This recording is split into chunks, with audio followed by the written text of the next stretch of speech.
and continue on. It wouldn't be, if I wasn't there that day, it wouldn't be a wasted day of learning. And there is, it allows for the teacher creativity within the lessons. So it's not just a scripted program where you have to follow it word for word. There is some availability to be creative. Each component, the shared reading and the ELA block, there are a large selection of trade books that students will have access to. And during the interactive read aloud during the ELA block, the teacher will read the book and the students will interact during that read aloud. The student workbooks, like I said, we'll be printing them in shop in the district, and it's kind of a no frills workbook. There's not a lot of color. It's just the basics, what we want the kids to really work on, to record their writing responses to their reading, to work on sentence composition, and to practice handwriting in the lower grades. The teacher slides are available on the Bookworm site, and teachers can edit them or leave them as is. Assessment is part of the program. Formative assessment is built into the Bookworms curriculum, which goes along hand in hand with the FAME teams that are working in each of the elementary buildings. There's an end of the module accumulating task with rubrics available to grade them. And this aligns with our common benchmark assessments within the district, our letters assessment and past assessment that we give throughout the year. And this is all part of our balanced assessment system within the district. The shared reading block, it is a 45-minute block of time in the classroom, but the items in blue are areas that we're already teaching with our really great reading program in Hagerty that we adopted this school year. So those are things that teachers have the option of omitting from this 45-minute block, so you can still have that time for the really great reading and Hagerty, which both are awesome, I have to say, as a first grade teacher. The ELA block is another 45-minute block, so it's 90 minutes of language arts instruction. Students will learn text structures. They'll participate in interactive read aloud with the teacher. There will be really rich discussions going on in class. Some of the things that my kids have come up with this year with piloting the program, it's been amazing. Like they dig deeper into those stories. With all of the interactive read alouds, there's a part where you make an anchor chart with the kids where they can refer back to that. The vocabulary is very enriching for the kids because they start using that vocabulary in their own writing or in conversations. Like, it's funny when you hear some of the words the kids are using. And then sentence composing, that's a huge, as a first grade teacher, that's huge at the beginning of the year, and I love how Bookworms really spends the time to really get the kids to understand what goes into making a solid sentence. And then they always respond to their writing or their reading in writing. Professional development, this is you. So professional development is also covered through the 35J grant. We're hoping to offer an optional asynchronous self-paced program in the summer for teachers who want to get a jump start, but then offering PD options for everyone when we come back to school, our district-wide PD days. And then during next school year, there also will be professional development for leadership, so the principals and the instructional coaches throughout the year with coaching from the Bookworms team on how to make sure our implementation is going well, and they kind of cater it to what we need. So all teachers will be trained in this in the beginning of the school year. And does anybody have any questions? Go ahead. I just had a couple of questions. I know Wayne West End had like the 5th highest homeless rate in the district. And I know we have a huge problem with transient students coming in and out with the apartments and stuff like that. Mm-hmm. How is that affecting your program? Are you noticing that more kids are utilizing those programs that you guys have? Is it costing you guys more because of the transient rate with the children? So because of the alignment and using all of the same programs in every single building, when we started the literacy task force work, we kind of asked what is being used in every building, and I don't know, there was like 40 different things that were being used. And because we're all using the same thing, if there was this kid to move to one building to another, their teacher would be using the same program. both with Really Great Reading Integrity and with Bookworms, there's opportunities for small group instruction for kind of, and with our assessments, for us to really see what the kids are missing. So if they have, have been absent for a long period of time or came from a different district or for whatever reason, we're able to kind of pinpoint what their needs are and use both of these programs to kind of, all the programs that we're using to tailor to what our kids need. Thank you. Mr. Neal. Yeah, I want to thank you all very much. It's not really a question, more of a comment. There's nothing more important, I think, than teaching our students to read and to comprehend and to write and to increase their vocabulary, because it affects every single class. Even the simplest thing like taking a test. You can't read the question on the test and understand it, you can't pass the test. So I think this is really critical, and I really thank you all very much for what you've done. Thank you. Dr. Weaver. Yeah. I'm moved to ask this question, then I have a follow-up. What have we been doing, and why is this program better? That's a great question. So like I said, we have been using Wonders. I know that was kind of implemented during COVID, and so implementation wasn't ideal.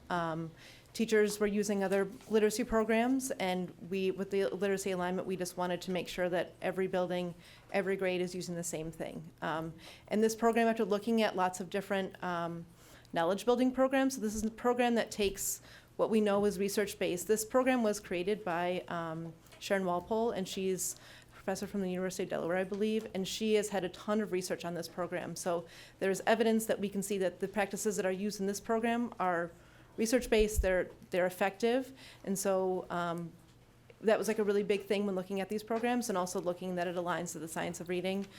Just the best practices that we know work for our students and really kind of align with how our brains learn how to read. So this program, among many others, is one of those programs. So you're proposing spending, did I get that number right, over $1 million this year for the program? Yeah, and it would be covered by the 35J grant. Okay, but 35J monies can also be used to pay employees, is that correct? Now, the 35J grant money is just for literacy, and it has to be for programs aligned with the science of reading. That's not my understanding at all. 35J monies can be used to pay employees. I'll be happy to look into that as I apply for the grant, but to my understanding, and I will absolutely look back at that, but to my understanding, it's only for resources and professional learning. 23B can also be used for other things, but 35B, No, I'm in reference to 35J monies. I'll look into that for sure. I just have one. Yeah. Ms. May. Yep. So, thank you for this presentation. Thank you for all of the work that you all have done to get us to this point. I just have one really quick follow-up question, and that is, do we know of any districts in the area that are currently using this resource? Yeah, there are a few. We met with some teachers in Flat Rock. So we went to Flat Rock. It was a few of us, pretty much everybody here, and then the grade level leads. We went to Flat Rock to visit classrooms and see it in action. We spent a whole day there. Nice. We met with their coach and talked with them, and they had been using it for 5 or 6 years, I believe. So they really gave us some insight of okay, this is parts that we really like and we're doing really well, and this is the parts that you might need to do this and this to make it a little bit better. So that was really helpful to be able to see that in action. That's awesome. Thank you. 'Cause hindsight is always 20/20. Of course, So, yeah. Thank And it's you. one thing to read these things, and then another thing to see it in action. You need to see what it really looks like. Ms. Abby Mitchell. I also want to say thank you, and I like the fact that all the classrooms will be learning the same thing. Because if you have a situation where one student or a couple of students have to be moved to another classroom, they already learning the same thing, even though the teachers teach their own individual way. It's basically the same material that they're familiar with. And I believe when I was going over my packet the weekend that 35J money is for literacy. It's not for staffing pay.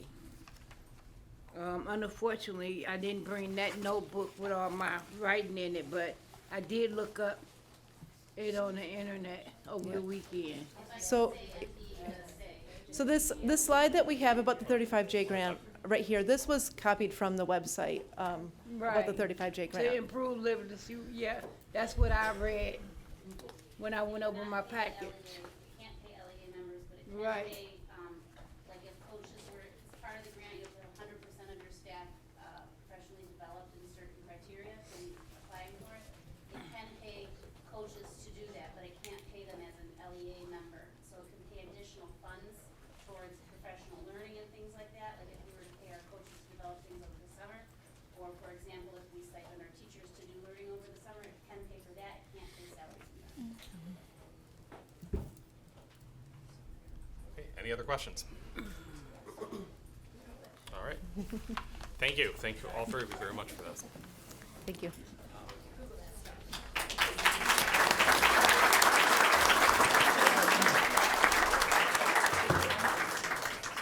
Anybody need a break?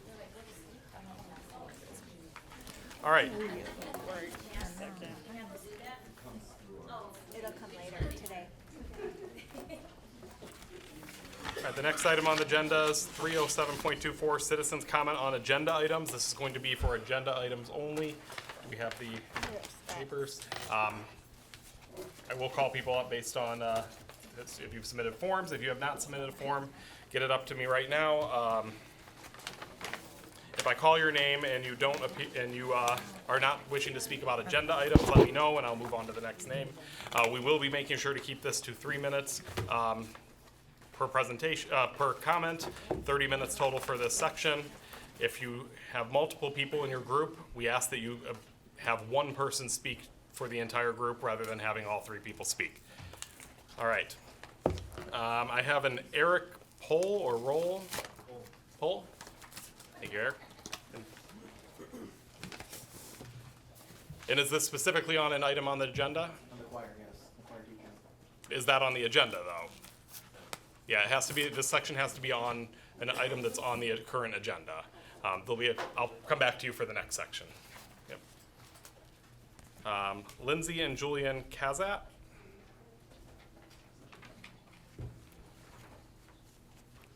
Do we still have people next door? Okay. Okay, I'll set aside if they show up.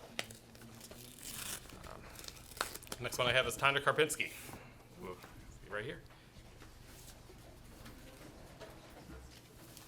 If you're in the other room and you're wishing to speak on an agenda item, please come over to this room. So I believe what I'm speaking to is the human resource items on the agenda. However, under A, where it says resignations, administrative, instructional, non-instructional, and non-affiliated personnel, I don't have anything that states terminations, nor do I have anything that separates what those resignations are as far as a list of the personnel, such as in previous board meeting packets when there is at least a list in the back that states all of the members. So tonight I'm here to speak about the termination of another Wayne Westland teacher. Some of you may recall when we spoke last year on Ron Staples and his return after a medical leave as a longtime employee in the district, and to find out the night before his return that he was being involuntarily transferred. Tonight I'm here to speak about a teacher at Stevenson Middle School who has had some medical issues. One of his most recent medical absences resulted in him being transported from the school on a stretcher. After returning, on Friday of that week of his return, he was told he needed to report to central administration. He was not given a reason as to the purpose of the meeting. At that meeting, the WWEA president and myself were asked to step out so that this teacher could meet with his principal.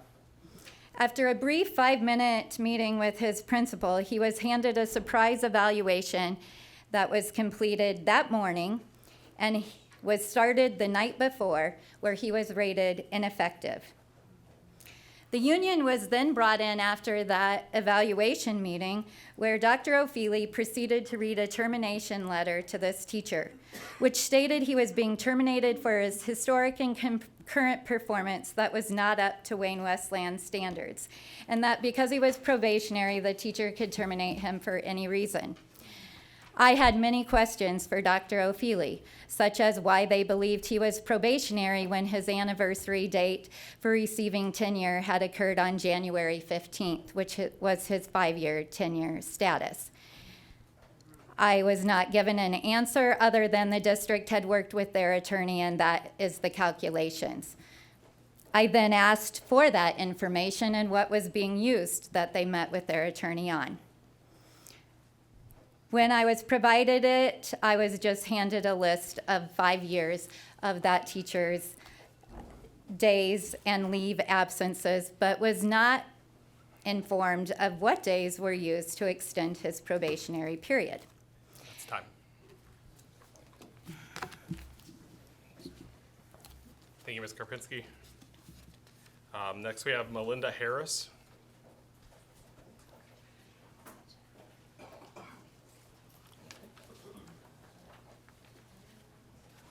Next, we have James Carter. I'll do the music. It's not on the agenda. Okay. Sorry. Next, I have Andrew Reisinen. Non-agenda. Non-agenda. Okay. Barbara Bovia.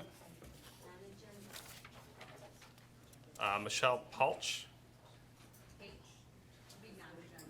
Non-agenda.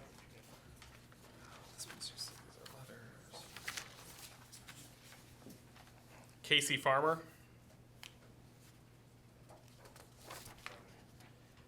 Echo Post. Edward Pruitt.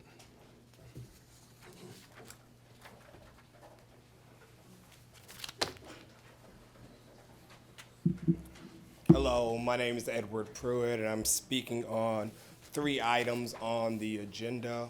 I will speak towards the closed door session with collective bargaining. I will also be speaking on the S&P overview component, and I will be speaking on the superintendent evaluation committee report aspect of the agenda. So when I look at this, I wanted to quickly just say, in my background, it's really not my background, but my dad's background. He retired from Ecorse High School after 40 years. And so when I think about teachers and what they go through, I see it from a child growing up and seeing what my dad went through and what he did for other people. And so when I look at what's going on here, and I recognize in closed door sessions, you are strategizing on how to handle a collective bargaining agreement. And when you are handling that, you're probably looking at the budgetary crisis that we're in, and likely the outcome of the S&P rating to be lowered for our district. I'm believing that you're taking that approach while also trying to consider what's in the best interest of teachers and staff, especially with shifts in mindset. But we continue to see the same behaviors go on where teachers are belittled, teachers are being pitted against other teachers. Even tonight where we even picked up where teachers were being pitted against the learning ability for students. I'm very concerned with those things. And so when I look at what's going on, I believe that the unions really need to, just like teachers are being moved around irresponsibly, just like people's lives are being placed in a position of instability, I believe that the unions need to stand up for the teachers and make sure that when they are focused, they're protecting them now. We are also seeing with these collective bargaining agreements that often it leads to situations that we see here where teachers are being placed in a position of instability. And when we look at who's responsible, those folks don't get addressed, but it's always cutting off the legs that make sure that everything runs. So I wanted to stand here initially just talk about that. I have 30 seconds left. Just wanted to initially talk about that because I believe that when the collective bargaining goes into place and things are being negotiated upon, it must benefit in a way that benefits our teachers because they benefit our students, that benefits our parents, and benefits our communities. If we continue the same way of doing that, doing a top-down collective bargaining agreement, what we will end up having is the same problems that we have today. Thank you.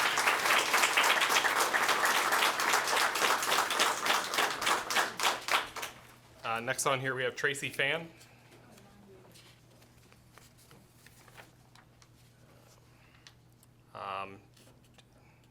Jace Elnder. Not agenda. Sherry. No, thanks. Samantha Varga. Emily Aserio.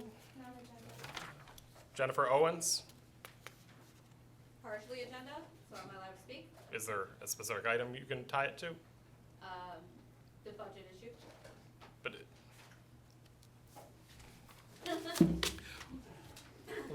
But what specifically though on the agenda? What budget item? What item on the agenda? Just the fact that we have the issue at hand and we've had it for months and we've been asking for questions or answers for things and they're just still not getting answered, transparency.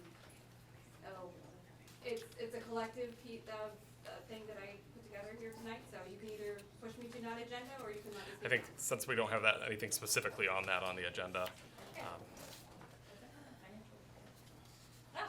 Financial report. okay, there we go. Thank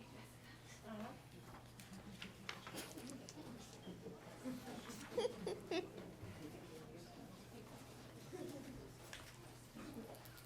So as I said, since all of my speech here today is not necessarily full agenda, I'm just going to go ahead and get it all out now, if that's all right with everybody. I'll start out with, to quote our district president, "The school board is an elected body representing the parents." I'll go further and say that you are also here to represent the staff and students of our district as well. This board has failed all of whom you represent.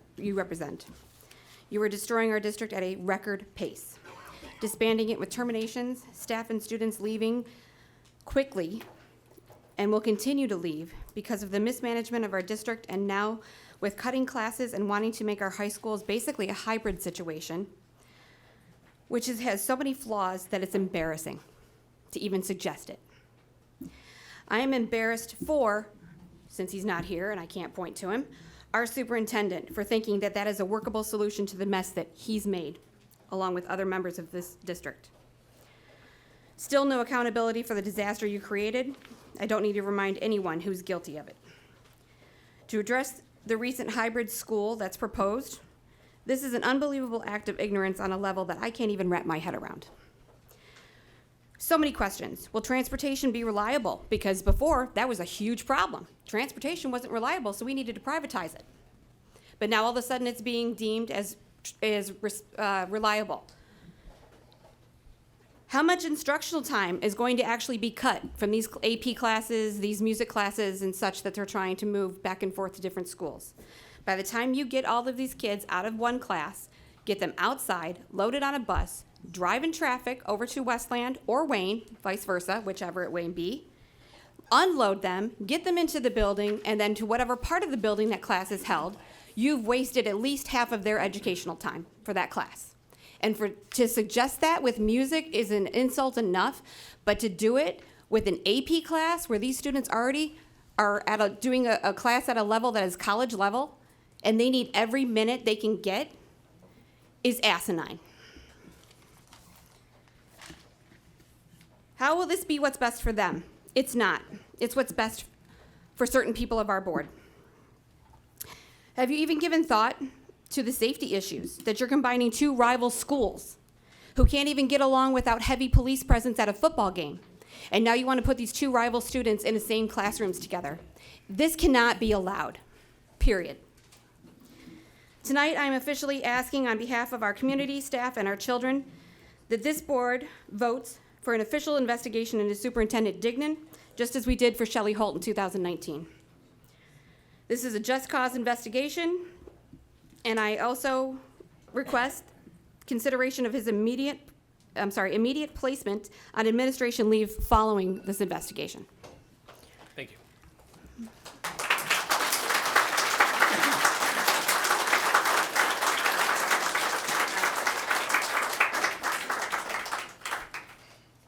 The next one I have is Adelaide West. Not Jen. Jessica West.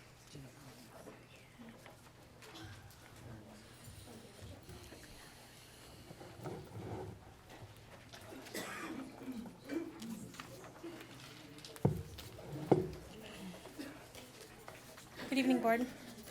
7 months ago, students organized a protest to stand against the ongoing displacement of teachers, staff. 7 months ago, I stood before you with concerns about the budget shortfall and financial mismanagement. 7 months ago, the public began demanding accountability, transparency, communication, and fiscal stewardship. Today, I'm here again because we still have no real answers, even after the financial presentation given by a third party on his own account. We've seen budgets shuffle around, creating chaos and confusion across departments and instilling fear in our staff and students. This has led to the attrition of staff and students. We're losing people to neighboring districts. While there's still no report available yet, I have no doubt that student enrollment for next year will be down because we've tainted the public's perception of our school district. Everyone is enrolling in school of choice.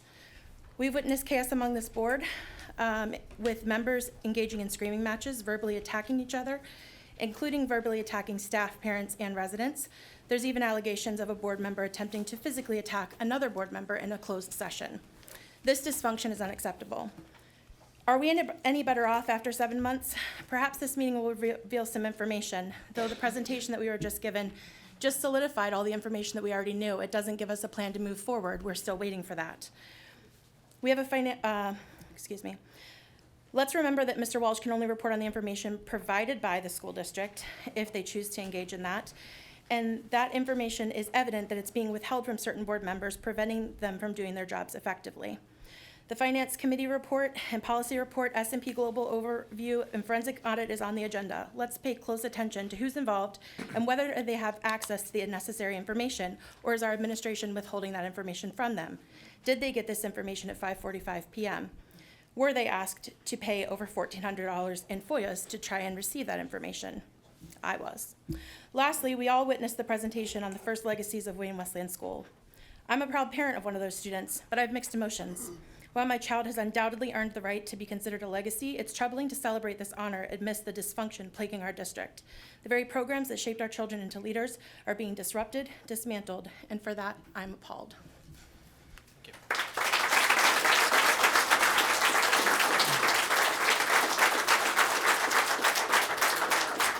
Kirsten? Not agenda. And Kevin Markey? Hi, Kevin Markey, teacher at John Glenn High School. I'm going to continue Ms. Karpinski's presentation regarding the teacher, Mr. Teven. She got to the part where she was saying that Dr. O'Feely could not respond to what time the district was excluding and claiming his probationary period was extended. She says she questioned what historic performance the district was using listed in the termination. She then shared that she didn't know what in his historic performance would be concerns because his previous 3 consecutive evaluations to his anniversary date of January 15th were effective. Again, Dr. O'Feely had no response, and she was directed to put all her questions in writing to him so that they could be passed to the district's attorney to respond to. On April 26th, the termination letter also terminated Mr. Teven immediately from all pay and benefits, even though the board has not taken action, and this is necessary to complete a termination. The WWEA and MEA have filed a complaint with the Michigan Tenure Commission on behalf of Mr. Teven due to the position he was wrongly terminated. At this time, we are asking that the board not approve the termination based on the reasons stated above, and as well as many other concerns, and to reinstate him. Thank you.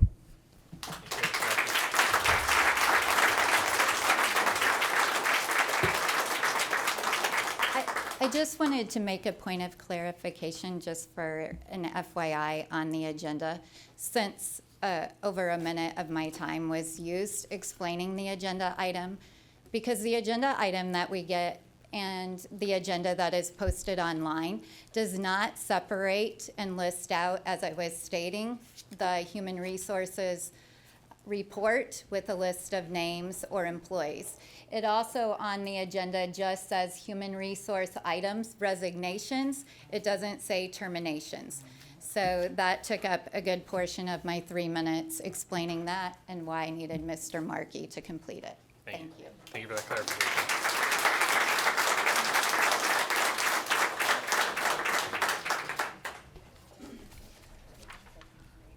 Next item on the agenda is 308.24 consent agenda. Do I have a? So to moved. approve? Dr. Weaver, do I have a second? I'll second. Do you have any discussion though on this? I just had a question, because I am a little confused now, because as they're saying, they're kind of like together, resignations and terminations. So if you're having this issue, I don't know, like, how to even vote on it. I'm just, because it's together.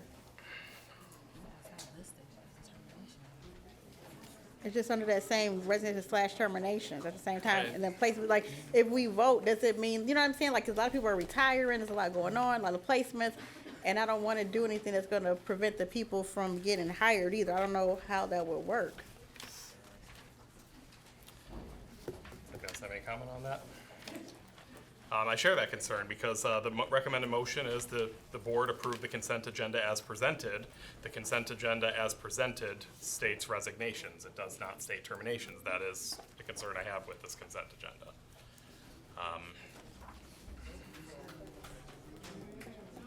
Mr. Neal?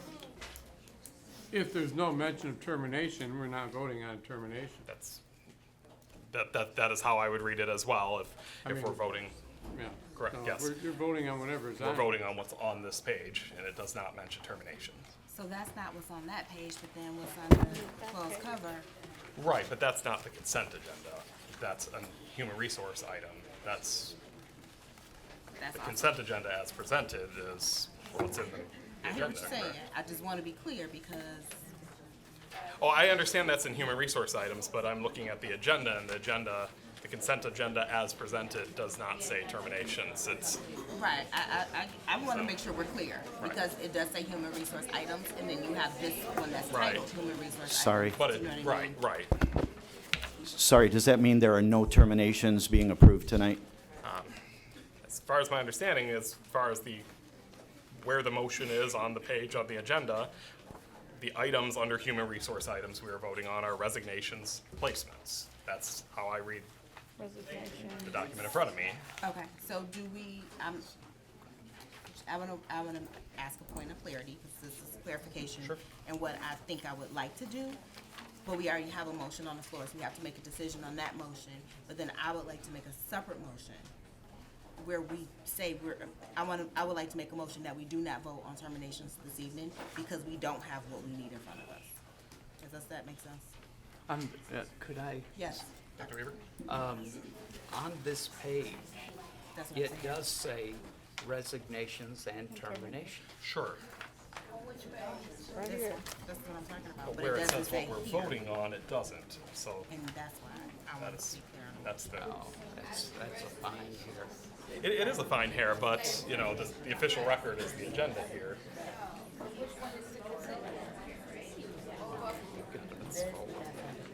You're aware of whatever.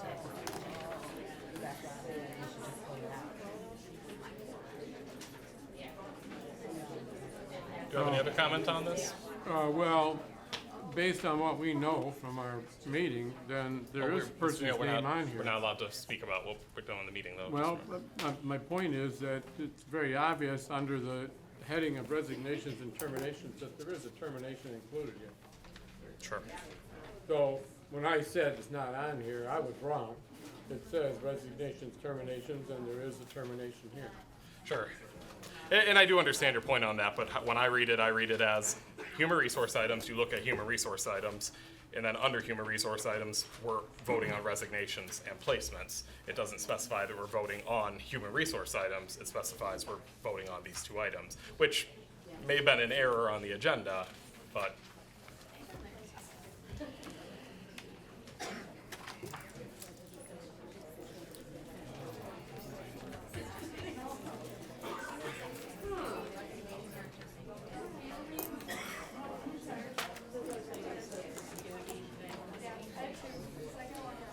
So can we pull, so I would like to request that we pull terminations out of the consent agenda until we have a clear understanding, and we can vote for it separately, but as long as it's not listed here, I don't think we should, I think it should be pulled out.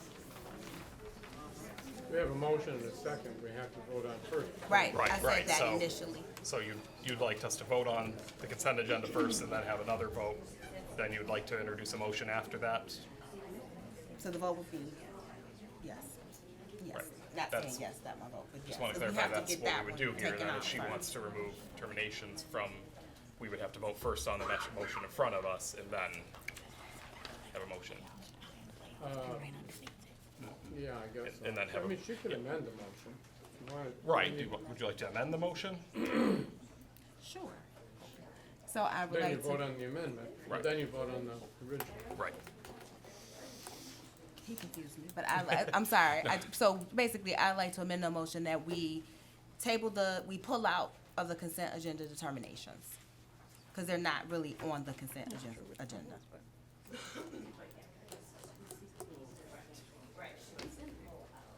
Do I have a second for that amendment? Second. Mr. Neal, if you could help me, do we vote on the amendment? then? Vote on the amendment, yeah. That's right, Not okay. for the first. All right, do we have any discussion on the amendment to remove terminations from the consent agenda at this time? Yeah, I have a discussion, yep, so, Fine. yeah, so that would be a good thing, because sometimes when we do get these lists, when it's like the resignation, terminations, placements, and then a lot of times on the same sheet, they have the layoffs on there too, so there are not any layoffs on this, that's why it gets a little confusing sometimes, because when you're voting for that whole list of everything at the same time, they're not separated, so that was just the clarity. So Sure. maybe should we change in the future, like how it's done, that particular, like you said too, because I noticed it just says resignations on the items, when we vote as a whole. Sure, yeah, and as a point of clarity, in the future, we should list, if it's resignations, terminations, the agenda should state resignations and terminations. I think we could probably all agree that in the future it should be. I think it's listed that way, not to call anybody out, to not. No, it doesn't have to specifically, but if we have on the page in the human resource items, resignations and terminations, then it should say, it should match that on the consent doesn't agenda, so that it's clear what we're voting on as far as the consent agenda. So that it's clear to the board what exactly it is we're voting on the consent agenda. All right, do we have any other discussion to Ms. May's amendment? Okay, I don't disagree with what you've just said, but I think it's clear to us, because there is a name there, and it is under terminations, that is what we are voting on, for the main motion, not for the Right, amendment. right. I just mean for the record, though, since this document does go into the record as this is our agenda, this is the since this is the document we go by, just for accuracy's sake going forward. Do you have any other comments on Ms. May's amendment to the motion? I have something. Ms. Abney So Mitchell? what have it said in the past? Don't nobody know? I don't have one in front of me. She does, of course she does. I'm not sure if I do. But, that's what I would like to know, what it said in the past, and by you being the president and, helping make the agenda, We just need a better order of what we supposed to be doing. I would like to clarify, the president doesn't make the Oh, agenda. you It don't? is the superintendent. Oh, makes the well, agenda. I thought y'all had a meeting. We have a to meeting sit about it, but down. I don't draft Okay, the well, agenda. thank you. In the past, it has just said resignation. Thank you. It has not said resignations and terminations. Oh, This is oh, Ms. May found one. In the past, we've said resignations as well. It just, but going forward, as a point of clarity, we should make sure to be, not to list the name of somebody that's being terminated, but to have it clear that there may be a termination. All right, but do I have any other questions or comments to Mrs. May's amendment? Okay, Ms. Hines, take the vote on Ms. May's amendment to remove terminations from the human resource from consent agenda 308.24 to human resource items. Okay, so we're taking a roll call Oh, vote. just to clarify, are we removing it from the agenda or are we separating it out from the agenda? I was asking to separate it out Okay, so so that we're clear on it. okay, so can you clarify your motion then? That'd be your amendment? Yeah, so Just my for the record. amendment was just to ask that we remove well, actually, let's just remove the human resource items from the consent agenda and vote for that separately? Or you want to pull the resignations out? I mean, separate out the terminations from the resignations? That's what I'm trying to clarify. Is your motion to have them separated each into separate items? So I was asking what you wanted. This is your amendment. So I just wanted to, because there was uncertainty on what we were doing. And so that's why I was asking to pull out the terminations. But the leave the- terminations are not listed. They're listed Right, as to resignations. pull those out into their own separate vote. Right. but we Okay, can't, that's because what I then we just don't- wanted to clarify. Yes. Okay, Pull 'em out. so we have a motion to remove terminations from human resource items and vote, and add those to the agenda as a separate vote. So moved. Do we have a second? Second. Okay, Ms. May? I mean, not Ms. May, Ms. Hines. Okay, Dr. Weaver, No. Ms. May, Yes. Mr. Neal, No. Ms. Abney Mitchell, Yes. Ms. Hines, yes. Let's see, President Gray, Yes. okay. Motion carries. Okay, so terminations will be added under, added to the agenda prior to Board of Education Committee reports to be voted on as a separate item.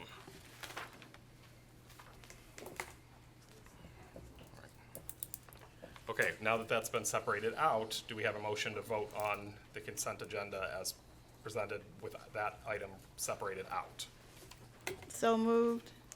A second? Support. Okay. Do we have any comment on voting on the consent agenda with that item separated out? Okay. Ms. Hines? Ms. Abney Mitchell, What that- am I voting on the consent agenda? Yes. No. Ms. Abney Mitchell, No. okay. Ms. May, Yes. Y'all confusing me today. Mr. Weaver, Dr. Weaver, Yes. Mr. Neal, Yes. Ms. Hines, yes. President Gray, Yes. motion carries. Okay, so these will need to be renumbered then. So the new item 309.24 would be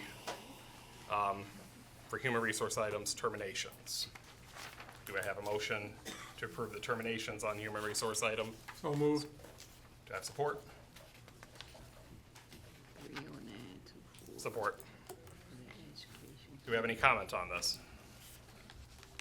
So question, the comment is technically, we wouldn't know who the person that was terminated, but since we had this conversation here, and like, how would that work? This information's been presented to the board. But like, technically, usually they're not like really talked about in public. Sure.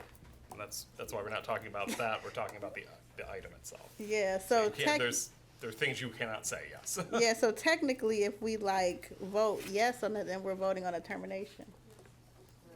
Yes, the board, the board votes and approves terminations as part of the consent agenda regularly. That's true. Okay. Any other comments, questions? All right, Ms. Hines? Okay, roll call vote. Dr. Weaver. What's the question again? So this would be to vote, to terminations approve under the here. termination. Oh, my God. You know,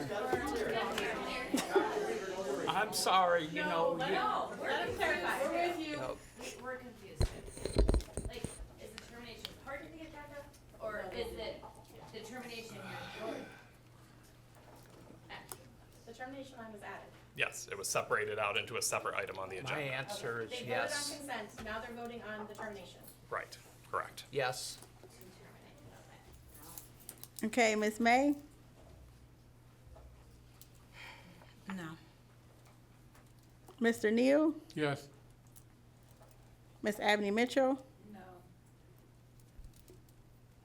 Ms. Hines, no. President Gray, Yes.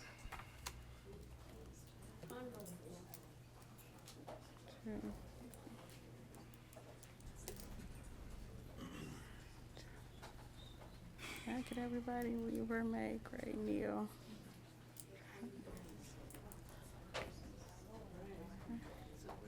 One, two.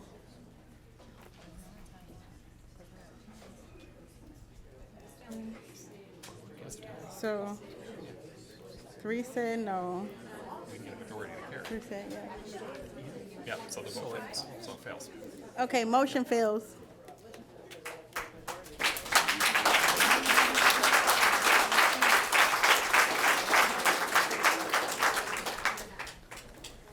All right, next item on the agenda is Board of Education Committee report. The first committee on the report is Ms. May for the Finance Committee.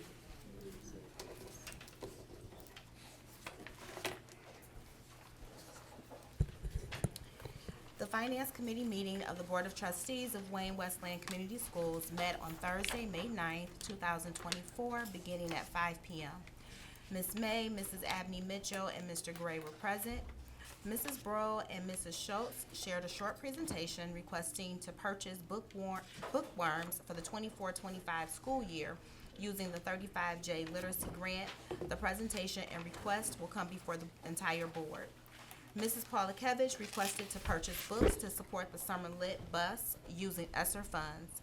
In the future, the district is exploring the use of 31A funds to support the Summer Lit bus. Mrs. Polakevich also shared information to support the purchase of Spiro and a SAM lab for Walker Winter using Title I funds. This request will come before the entire board. Mrs. Samara brought forward a request to spend less than initially requested to purchase technology using Title I funds. Mrs. Campbell shared the results of the bid opening for a forensic audit. The bid opening was held on April 26, 2024. The results will be shared with the entire board at the May board meeting. Mrs. Campbell also shared an updated credit rating from S&P Global Rating. This information will be shared with the entire board at the May board meeting. Mrs. Campbell reviewed both the investment report and check register. She also shared the updated district subscription and renewal spreadsheet. Both Dr. Dignan and board members shared closing comments. The meeting was adjourned at 6:22 p.m. The next meeting will be held on June 6, 2024 at 5 p.m. at the administration office. Thank you, Ms. May. Next, we have Dr. Weaver with the Policy Committee report. Thank you, Mr. President. Policy Committee meeting was held of the Wayne Westland Community Schools Board of Trustees was held on Wednesday, May 1st, 2024 at 10 a.m. Present were Dr. Weaver and Ms. Hines. The Policy Committee deliberated scheduling multiple meetings to review and revise policies, with a focus on developing a schedule for the 2024-25 school year by October 24. The committee began with a review of board operating policies and highlighted areas for potential revision. In addition, the committee identified revisions to the board bylaw and policies, notably business office policies and Title IX policies. The committee chair invites each board member to review the operating procedures, our board operating procedures, and submit to the committee any thoughts that you might have. Thank you. Thank you, Dr. Weaver. And for Superintendent Evaluation Committee report, we go back to Ms. May. The Superintendent Evaluation Committee meeting of the Board of Trustees of Wayne Westland Community Schools met on Thursday, May 2nd, 2024, beginning at 4:36 p.m. Ms. May, Mrs. Abney Mitchell, and Dr. Weaver were present. Ms. May shared a brief overview of the purpose of the committee as it was operated previously and the role of MASB in the final evaluation process. Dr. Dignan shared his draft of goals. The board reviewed them by asking questions and suggesting changes to the goals and measurable outcomes. The committee will reconvene on May 23rd, 2024 to finalize Dr. Dignan's goals, as he will bring forth amended goals and measurable objectives based upon the conversation and recommendations. The meeting was adjourned at 6:31 p.m. Thank you, Ms. May.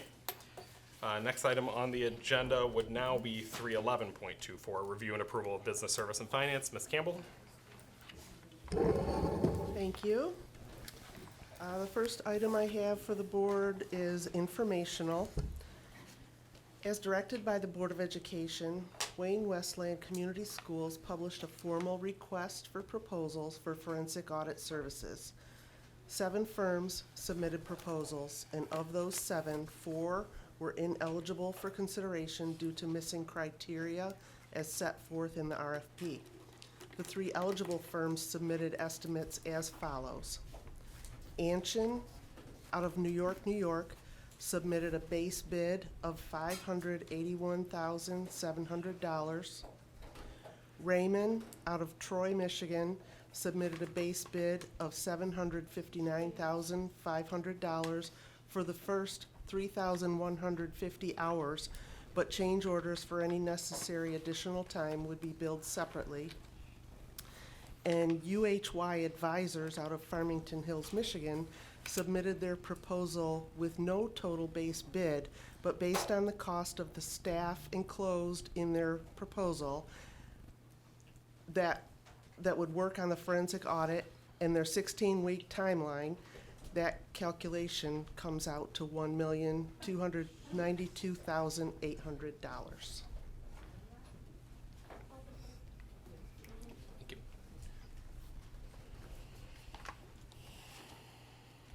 Do we have any questions, Rob? No? Okay, and I have one more information-only item for the board. And as the board was informed, S&P Global Rating reached out to the business office to schedule a virtual meeting to discuss the district's current financials.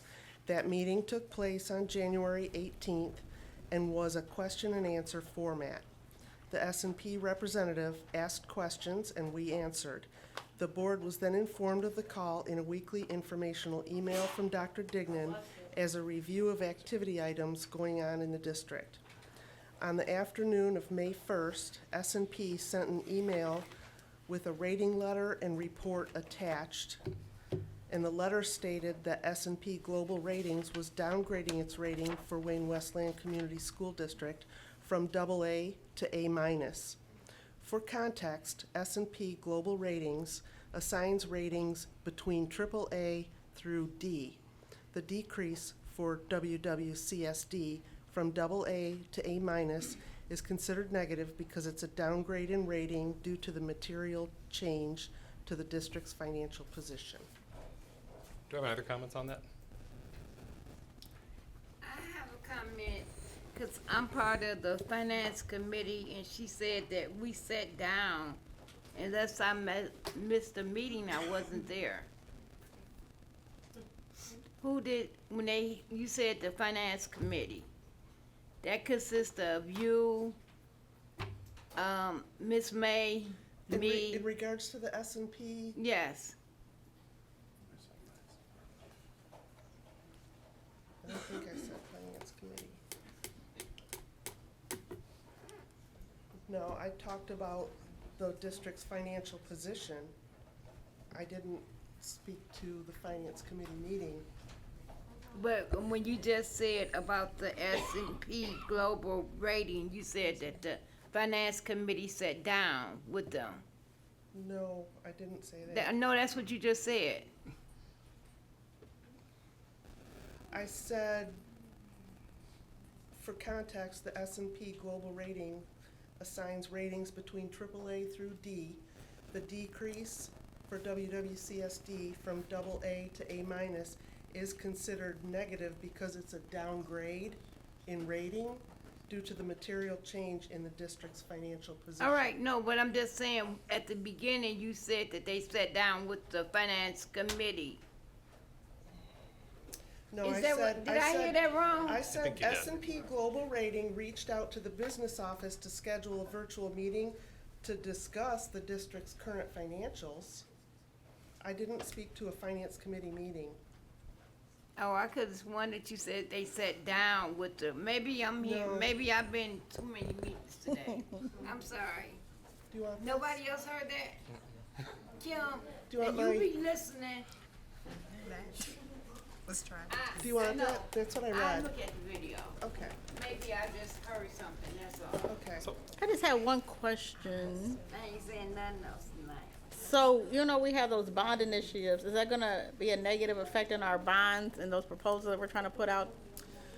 So, the way a bond works is there's a report that we submit once a year called a qualifying statement that we send up to the state of Michigan. And as long as we complete that qualifying statement every year, then if we were to go out for bond, we would be able to borrow or use the state of Michigan's rating. Okay.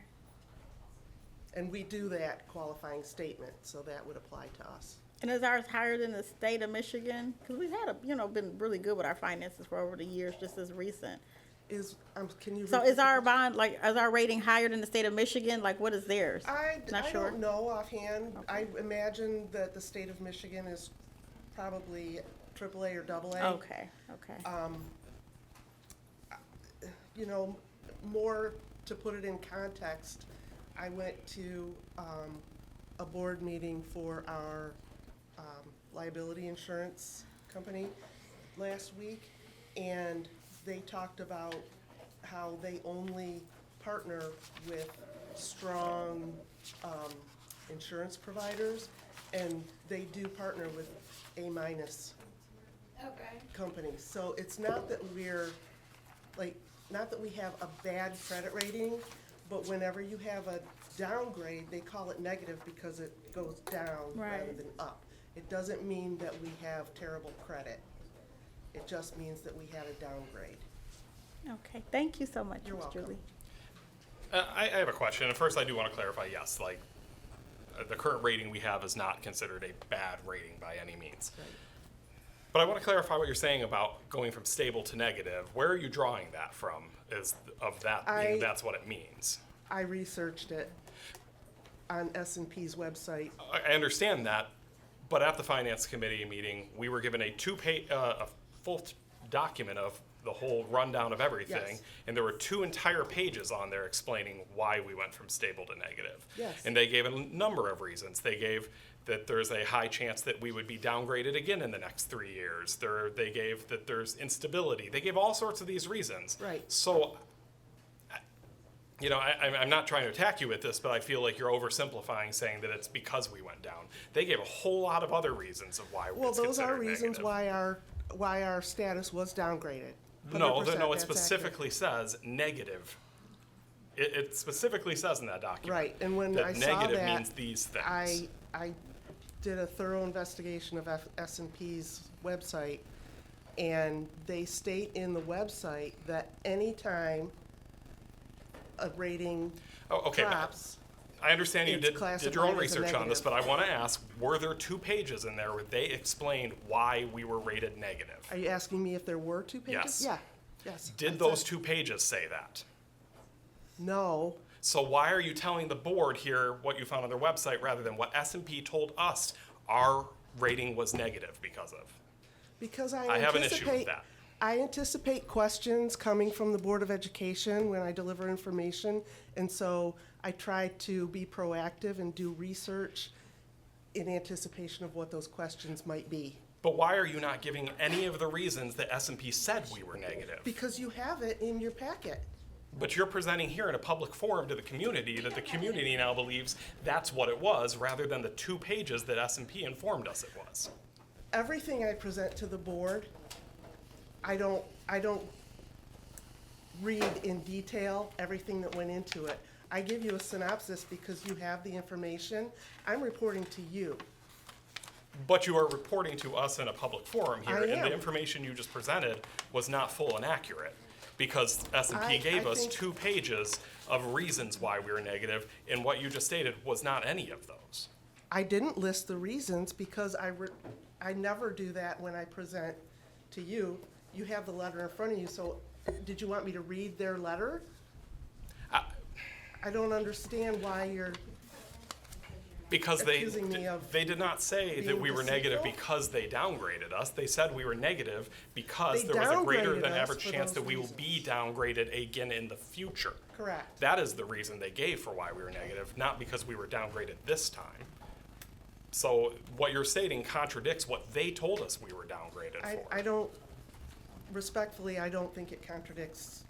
I what's in mean, the do letter. you have it with you? I can read it to the room what it says, because it does specifically say you were rated negative because of this, and it was that we have a greater than average or whatever chance of being downgraded again in the future. It doesn't reference the fact that we were downgraded this time as a reason for us being rated negative.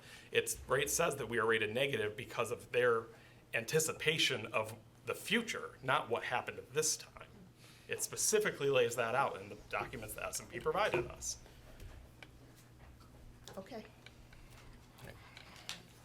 Do you want to share? Something? I'm sorry? Ms. Abby Mitchell. I just think for, wait a minute.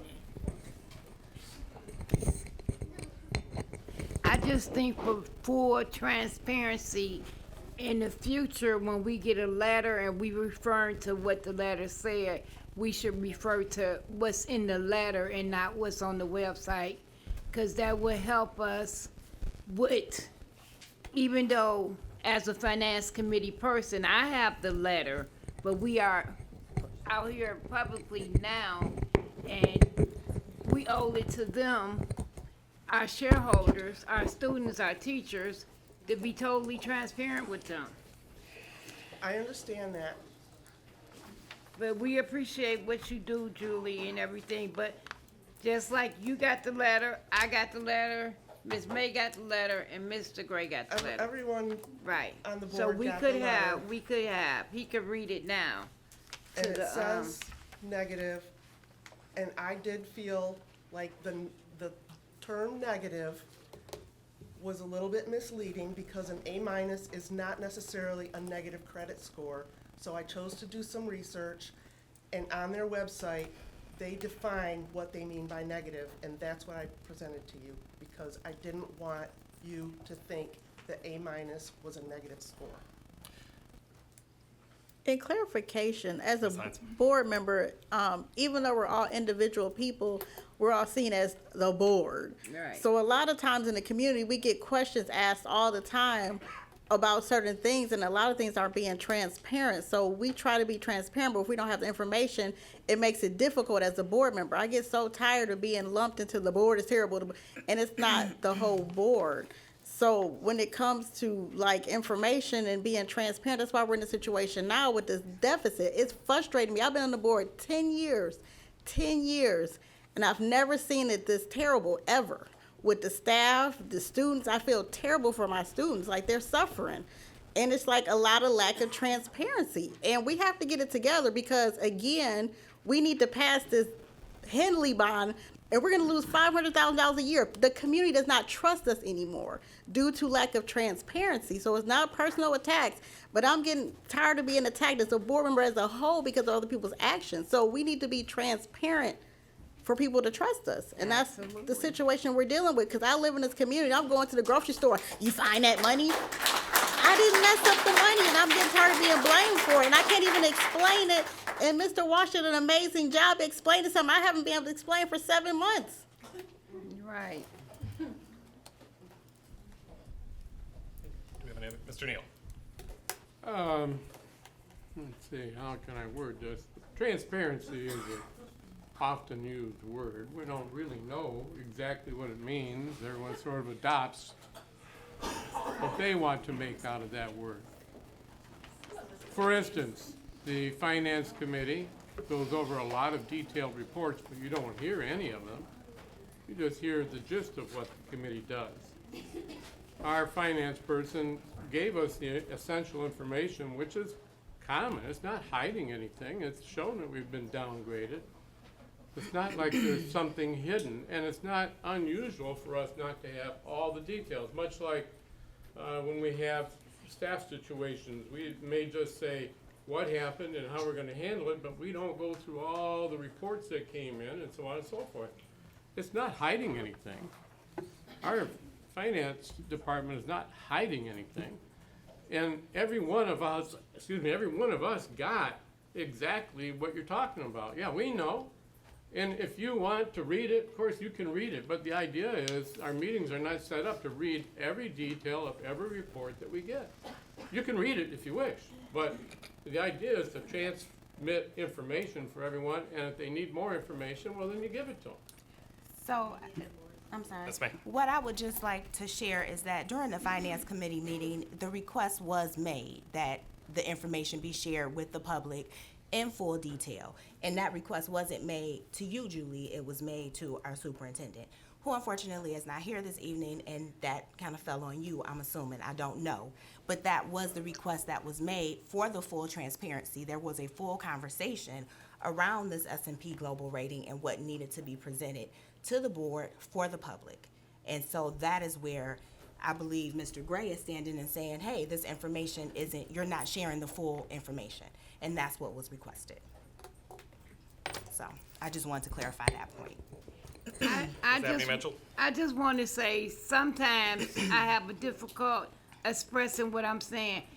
Basically, what I was saying is transparency is reading from the letter, not doing our own research and wanting the letter to say what we want the letter to say. No, we do not read everything that we get from line to line, but we also cannot go research it to make it say what we want it to say.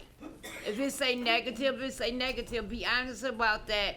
Don't research it until you find the answer that say negative is really not that bad. That's all I'm saying is full transparency. I'm not saying read the whole sheet. Like, if something wrong with you or something wrong with me, we gonna research it until we find the answer that we want. And that's what I'm talking about, transparency, just, being honest and not researching until we get what we want to hear or see. That's all I have. Because what happens, it causes a lot of rumors. Yes. And we need to stop all the rumors, and people are and even with the public, they don't have access to the same information that the board members have. So, if things are out there in the public, I can't speak to it, and then if I'm saying something, the stuff I say can get twisted. We have to be very careful what we say as board members, because somebody can take a snapshot and take it and run all the way with it. So that's why it's important to have specific information to give to the public. Right, and just to clarify, my issue with the way it's presented is that we do have a report that says what negative means, and if we portray here at this meeting that negative means something else, what happens when somebody gets a hold of that report and they see, well, that's not what that report says? That is an issue at that point. So, just in the future, I would prefer accurate information from the report we were given rather than research to spin it in a more positive way. Not everything is going to be positive, and sometimes we need to confront that head on. But do you have any other comments? No. Okay. All right. Next item. The next item that I have for the board's consideration is in regards to the presentation that we saw earlier tonight. As Executive Director of Elementary Curriculum and Instruction, Ms. Kate Brohl, presented at the May 9th Finance Committee meeting, Bookworms is a comprehensive elementary literacy curriculum that includes teacher training.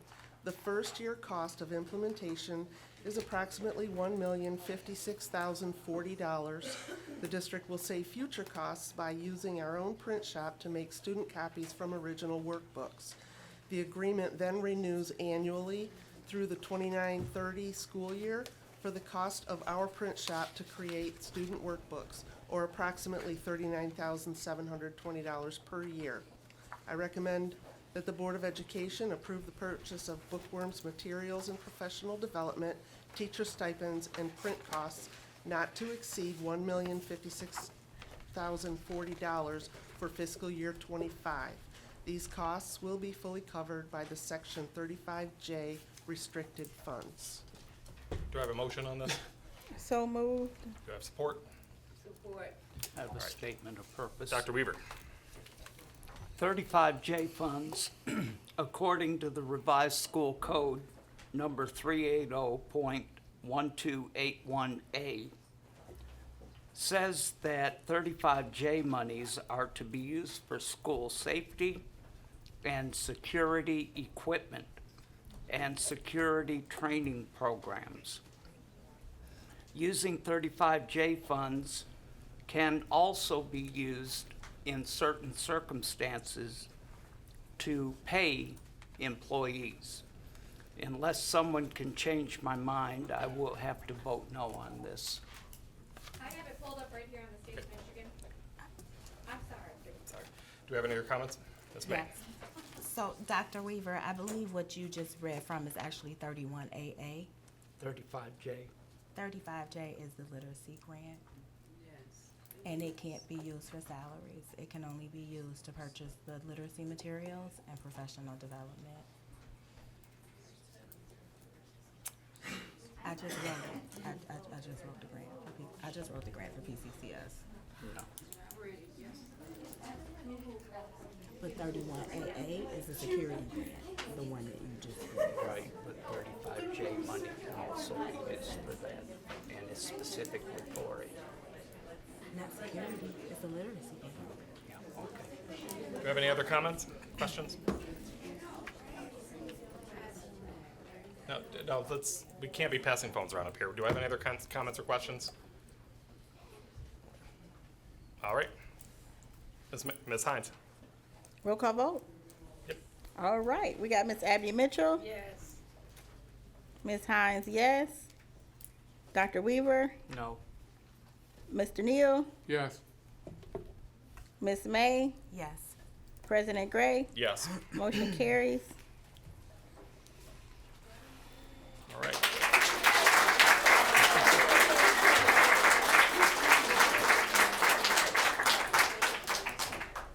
Ms. Campbell?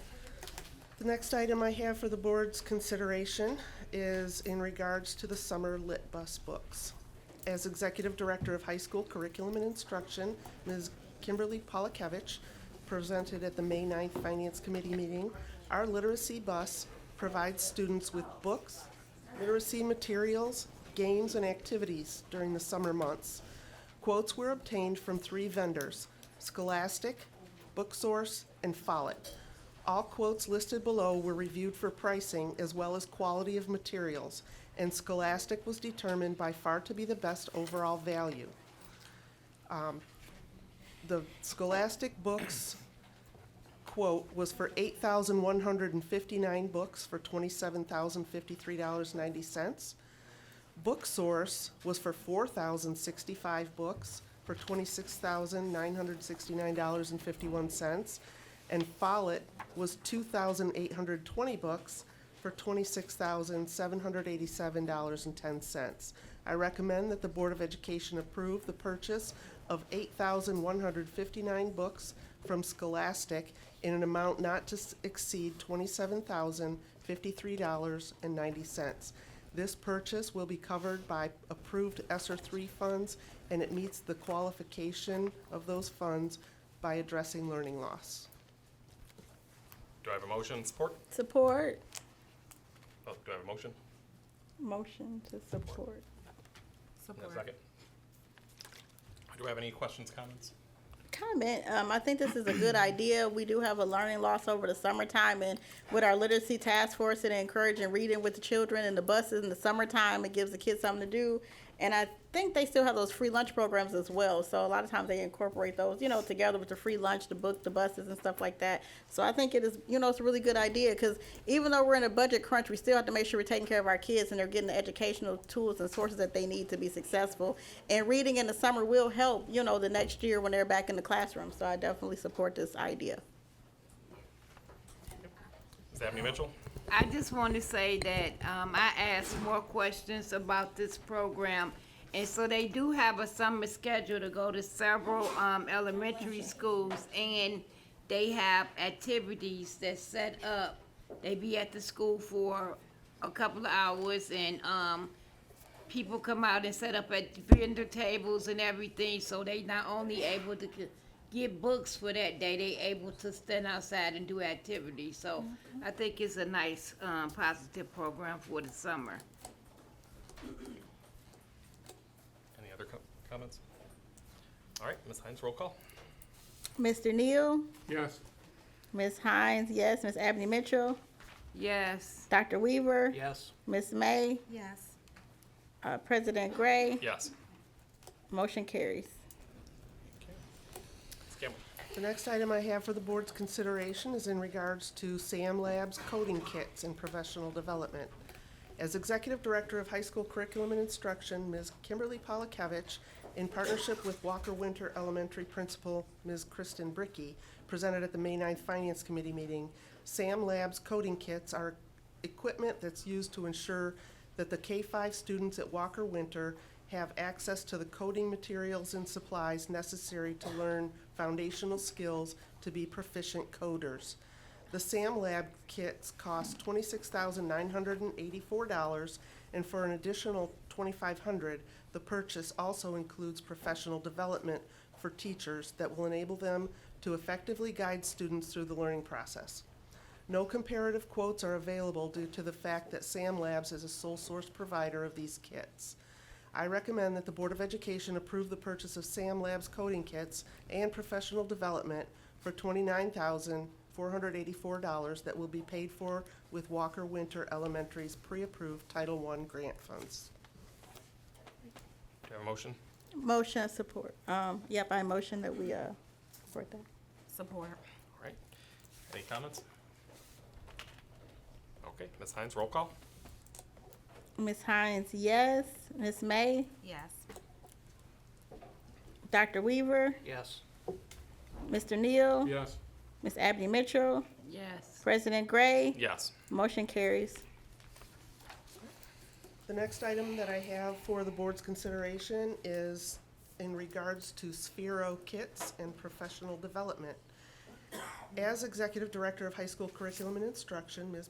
Kimberly Polakevich, in partnership with Walker Winter Elementary Principal, Ms. Kristen Bricky, presented at the May 9th Finance Committee meeting, Sphero kits are equipment that will be used to ensure that K-5 students at Walker Winter have access to the materials and supplies necessary to learn foundational skills to be proficient in coding for robotics. The Sphero kits cost $51,662, and for an additional $500, the purchase also includes professional development for teachers that will enable them to effectively guide students through the learning process. No comparative quotes are available due to the fact that Sphero is a sole source provider of these kits. I recommend that the Board of Education approve the purchase of Sphero kits and professional development for $52,162, and that will be paid for with Walker Winter Elementary's pre-approved Title I grant funds. Do you have a motion? A motion. Support? Support. Okay. Any comments? All right, Ms. Hines, roll call. Mr. Neal? Yes. Ms. Hines, yes. Ms. Abney Mitchell? Yes. Dr. Weaver? Yes. Ms. May? Yes. President Gray? Yes. Motion carries. And the last item I have for the board's consideration tonight is in regards to a previously board-approved district technology purchase. Executive Director of Technology, Ms. Jacinda Sumara, presented a request for the board to approve the purchase of district technology devices at the April Finance Committee meeting. This was followed by a board approval at the April 22nd board meeting. After that approval, excuse me, some of our building administration came forward with the request to edit some of their device purchases. The total board-approved purchase price in April was $545,273. The revision found within your board packet for tonight's May 20th board meeting shows a reduction in cost of $59,498.04. The funding sources remain the same, with the actual amounts modified as follows. $455,621.96 will be paid with pre-approved building title grant funds. $21,747 will be paid with pre-allocated ESSER 3 funds, and $9,450 will be paid with CTE 61A categorical funds. I recommend that the Board of Education approve the revised purchase of district technology in the amount of $485,774.96 from these three funding sources stated above. All right, do I have a motion? Motion. Support. Okay, do we have any comments? All right, Ms. Hines, roll call. Mr. Neal, Yes. Ms. Abney Mitchell, Yes. Ms. May, Yes. Dr. Weaver, Yes. Ms. Hines, yes. President Gray, Yes. motion carries. All right, thank you, Ms. Campbell. The next item on the agenda is citizens' comment, non-agenda items. I will go through the stack again for those who I called earlier. Oh, thank you. Again, same rules as before, 3 minutes each. If you have a group, we ask that you choose one presenter, and time limit will be 30 minutes. Okay, the first, Lindsay and Julianne Kazak. Melinda Harris. Sure. Nope, it's you, Ms. Harris. You're the next one. I mean, go ahead and go. No, I mean, if you want, I can come back to you. How do I know when the timer starts? Oh, right now. Oh Yeah, my yeah. gosh, okay, I'm losing seconds here. Yep, Hello, my name is Melinda Harris. I'm a parent of Wildwood students. I came here tonight to deliver some compliments. Upon my arrival, there were hundreds of people here, and I realized, wow, I'm just a small fish in this big pond. But with the support of John Dignan, Kim Markey, Kate Broll, Matthew Furka, Assistant Principal of Wildwood, Jana Babiak, Principal of Wildwood, Jennifer Page, Principal of Stottlemyre, and several other district staff, I have realized that little fish can swim through deep oceans. Furthermore, in particular, I want to give praise to Kate Broll for her perfect communication skills and expertise in mediation and advocacy for parents and students. I'd also like to compliment the teachers of Wildwood and all of the other teachers in the district for being good teachers to our children and keeping them safe. You are probably wondering, why has she swam through oceans? Well, change is hard for everyone. I can only tell you I'm promoting more active parent participation volunteering in the Wayne Westland School District. I'm presently volunteering at a pre-K school and have been pursuing more volunteer work at my children's elementary. In a nutshell, I would like to ask all district staff to open your doors and minds to the future of parent volunteers. We are human beings. We are parents. We have feelings. We have talent. Also, in support of citizens being concerned about transfers, I sympathize with you. Change is hard. It hurts money. In the end, getting Mr. Dignan fired will not solve our concerns about transfers. He, as me, is a little fish in a big pond, okay?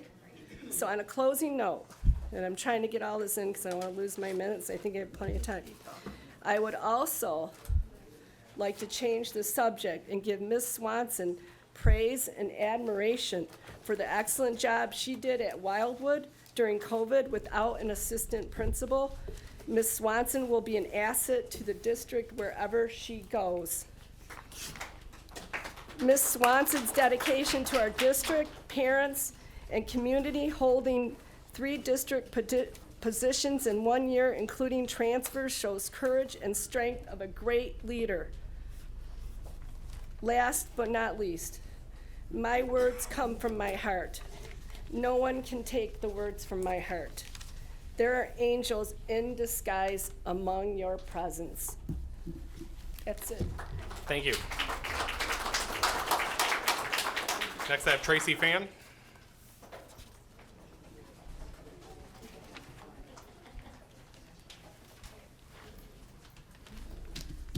Dear Wayne Westland Community School Board and Central Office staff, I'm here on the behalf of all Wayne Westland band and orchestra programs in all schools, but especially in the middle schools, Adams, Franklin, and Stevenson, and all of the students and families the music program impacts daily. I believe combining the band and orchestra classes in the aforementioned schools would be detrimental to the development of these programs and the students within them. First, the combination of these programs would make it difficult for instrumental music teachers to teach their classes because they would have to attempt to divide their time between beginner students and students who have already been playing for a few years. This can be compared to a math teacher teaching 6th grade math and Algebra 1 in the same class. This would be nearly impossible. Second, this will have a negative impact on all students in these combined classes. Similar to previous statements, experienced students will be held back and will not be able to advance to higher grade music if they want to continue playing through high school, because teachers would have to compensate for what the beginning students need. No matter what the teachers do to try to accommodate everyone, it's not going to work out at the end. Overall, this would not be a default of the beginning students or teachers, but the sheer difference in skill and experience. This goes to show that this will have a detrimental impact on high school students and instrumental programs because students won't advance properly in their musical career as much as they would if these classes are combined. Another important thing to note about the Wayne Memorial Instrumental Music is our countless achievements. In many festivals for marching band, symphony band, and symphony orchestra, we have achieved top scores. If band classes were to be combined in the middle schools, they would impact these achievements negatively, possibly to a point that Wayne Memorial would have to drop out of high expectation festivals, clinics, and competitions entirely. Thank you for your consideration.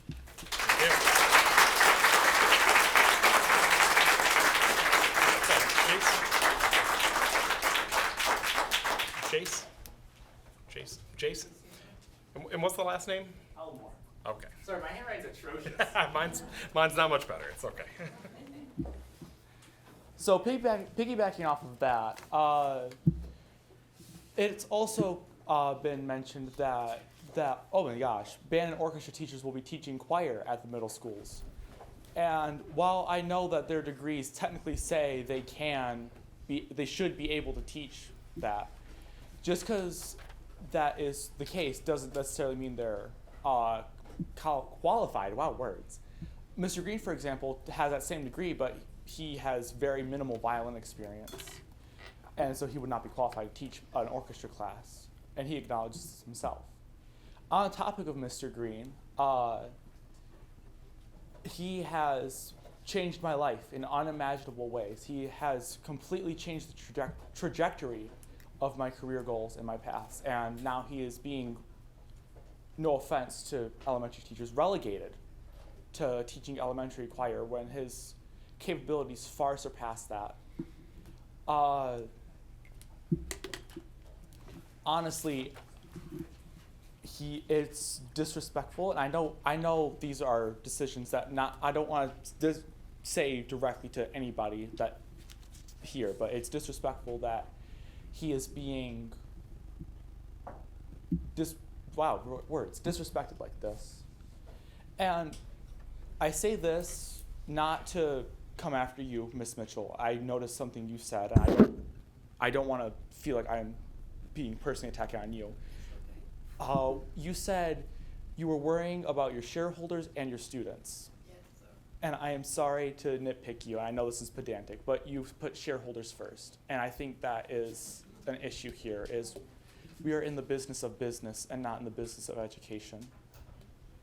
And seeing what's happening to this district I've been in my entire life is painful. And it's certainly something to see this all unfold. I'm here for the drama, though. Thank you.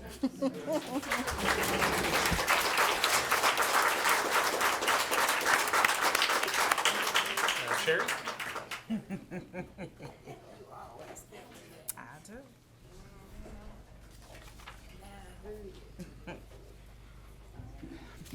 Hi, my name is Sherry Elmore, and of course, that's my child. I want to speak on behalf of the choir. Our choir has been scoring very high on competitions. Mr. Green has taken these kids to many competitions. He works during lunch breaks for these kids to be prepared for individual competitions. We were just at Cedar Point last week. I think I have so many things going on. We was just at Cedar Point last week. We scored excellent. We've been scoring very high. Like I said, I cannot express what you did. For my son, he's opened up the door to the whole west side of Michigan for my student. He will be touring with musicians abroad in Europe for 16 days. And that is because Mr. Green opened up those doors for him. And there's not a lot of teachers that go over and beyond to help a student like that. And not only that, my son was given a scholarship on the spot for during one of the competitions that he went to this past fall, and opened up another door to be attending the University of Olivet this coming up fall, where he'll be majoring in music with a minor in education. So it is very important for my student to fight for a teacher that give him so much inspiration and has helped him inspire him to what he wants to be, because he's an Eagle Scout. He has taken 79 merit badges, and it took him all the way to his senior year to figure out what passion he had, and that was to give back to other kids and teach them the love and music that Mr. Green has taught him.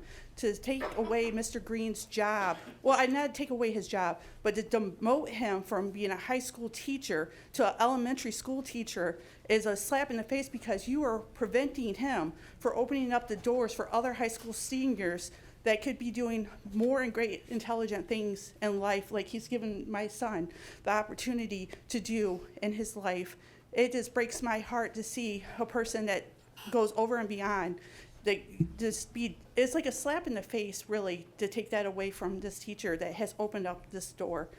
Of course, my son does not do sports. You're not going to see him all over the place, because they do not promote choir. They do not promote drama or stuff as much as they do sports. But this child has gotten so many doors open because of Mr. Green, and I cannot appreciate what this man has done for him. Thank you. Thank you.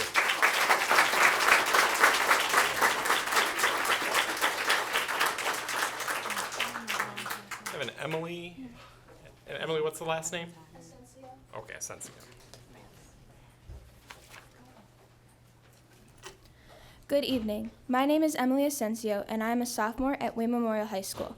All my life, I have loved the arts, whether it was music, theater, or doodling on a piece of paper in my free time. But now you want to take that away from me. I have been in musical theater and have been singing for over 10 years. It has become a part of my identity, and thanks to Mr. Green, I have had more opportunities to express myself than any of my science, English, or math teachers have given me. He has helped make a name for myself throughout this school year in choir. He has made me a stronger singer, and now you want to strip me of my identity by removing choir at Wayne, as well as taking away a wonderful man that has given me and many other students a voice because of the mistake you made?